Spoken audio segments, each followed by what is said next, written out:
Talkie cinemas நேயர்களுக்கு வணக்கம். இது தி பக்கிங்ஹாம் மர்டர்ஸ். இந்த படத்தினுடைய வீடியோ விமர்சனத்தை இந்த எபிசோட்ல பார்க்க போறோம். அதற்கு முன்பாக இந்த தளத்தை சப்ஸ்கிரைப் பண்ணாதவங்க சப்ஸ்கிரைப் பண்ணுங்க, லைக், கமெண்ட், ஷேர் பண்ணுங்க. ஸோ விரிவான பார்வைக்கு ஸ்டே டியூன் வித் அஸ்.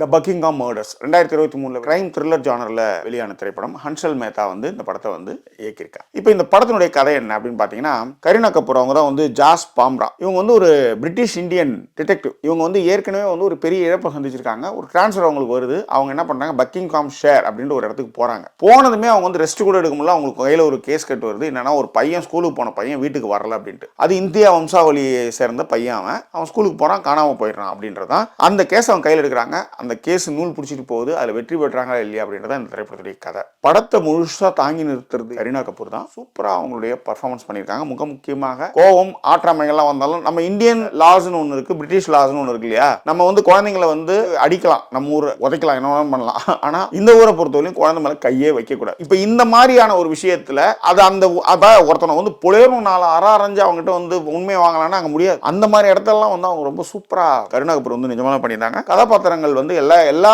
கேரக்டர்ஸுமே ரொம்ப சிறப்பாகவே பண்ணியிருந்தாங்க. அதுல மாற்று கருத்தே கிடையாது. ரொம்ப நல்லாவே பண்ணியிருந்தாங்க. டெக்னிக்கலாகவும் இந்த படம் சினிமாட்டோகிராஃபி எம்மா டெல்ஸ்மேன், எடிட்டர் அம்தீஷ் முகர்ஜி, மியூசிக் சாங்குக்கு ஒரு குரூப் ஒன்றும் மியூசிக் ஒரு குரூப்பும் பண்ணியிருக்காங்க. ஓகே தான், ஒரு லோ பட்ஜெட்டான ஃபில்ம்.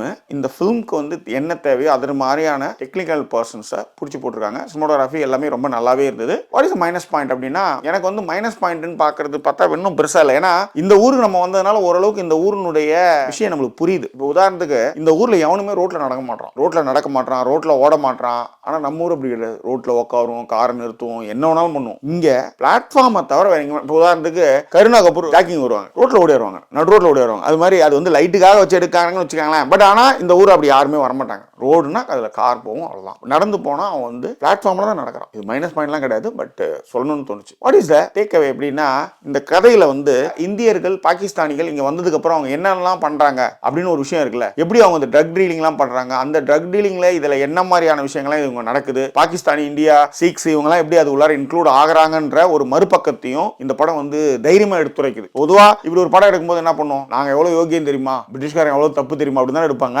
இல்ல அங்கிருந்து இங்க இங்க என்னென்ன எல்லாம் பண்ணிட்டு இருக்காங்க பாரு நம்மன்ற மாதிரியான விஷயமும் அதை பண்ணியிருக்காங்க.